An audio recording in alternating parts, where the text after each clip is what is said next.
നമ്മൾ ഇന്നത്തെ വീഡിയോയിൽ ഡിസ്കസ് ചെയ്തത് ആപ്തവാക്യങ്ങൾ എന്ന് പറയുമ്പോൾ ഇന്ത്യൻ കരസേനയുടെ ആപ്തവാക്യം എന്താണ്? ഇന്ത്യൻ കരസേനയുടെ ആപ്തവാക്യം എന്താണ്? അഹോരാത്രം ജാഗ്രത. ഇന്ത്യൻ കരസേനയുടെ ആപ്തവാക്യം അഹോരാത്രം ജാഗ്രത.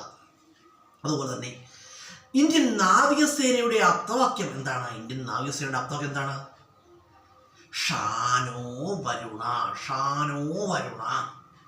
ഇന്ത്യൻ വ്യോമസേനയുടെ ആപ്തവാക്യം എന്താണ്? ഇന്ത്യൻ വ്യോമസേനയുടെ ആപ്തവാക്യമാണ് നഭ സ്പർശം ദീപ്തം. ആകാശവാണിയുടെ ആപ്തവാക്യം എന്താണ്? ബഹുജനഹിതായ ബഹുജനസുഖായ.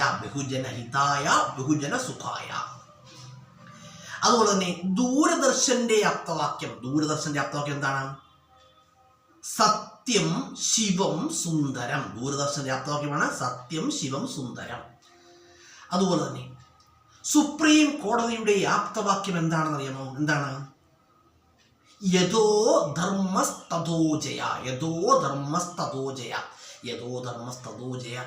എവിടെ മഹാഭാരതത്തിൽ നിന്ന് എടുത്തതാണ് കേട്ടോ.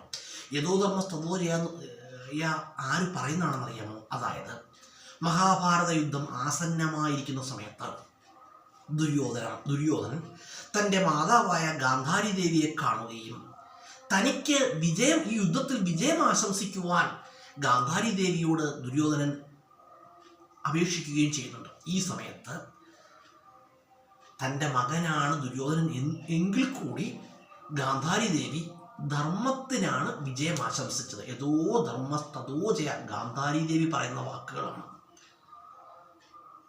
ഗാന്ധാരി ദേവി ദുര്യോധനോട് പറയുന്ന വാക്കുകളാണ്. യഥോ ധർമ്മസ്തഥോ ജയ സുപ്രീം കോടതിയുടെ ആപ്തവാക്യമാണ്. ഞാൻ വിജ്ഞാൻ വിമുക്തി എന്തിൻ്റെ ആപ്തവാക്യമാണ്? UGCയുടെ ആപ്തവാക്യമാണ്. ഞാൻ വിജ്ഞാൻ വിമുക്തി. അതുപോലെ ഇന്ത്യൻ റെയിൽവേയുടെ ആപ്തവാക്യം എന്താണ്? രാഷ്ട്രത്തിൻ്റെ ജീവരേഖ. ഇന്ത്യൻ റെയിൽവേയുടെ ആപ്തവാക്യമാണ് രാഷ്ട്രത്തിൻ്റെ ജീവരേഖ. അതുപോലെ തന്നെ ദൂരദർശൻ്റെ പുതിയ ടാഗ്ലൈൻ എന്താണ്? ദേശ് കാ അപ്നാ ചാനൽ. ദൂരദർശൻ്റെ പുതിയ ടാഗ്ലൈനാണ് ദേശ് കാ അപ്നാ ചാനൽ. അതുപോലെ തന്നെ ടെലിവിഷൻ ദിനം എന്നാണ്? ടെലിവിഷൻ ദിനം നവംബർ 21. അതുപോലെ കരസേനാ ദിനം എന്നാണ്? നാവികസേന ദിനം എന്നാണ്? നാവികസേന ദിനം ഡിസംബർ 4. വ്യോമസേന ദിനം എന്നാണ്? ഒക്ടോബർ 8. കരസേനാ ദിനം ജനുവരി 15. കാർഗിൽ വിജയദിനം എന്നാണ്?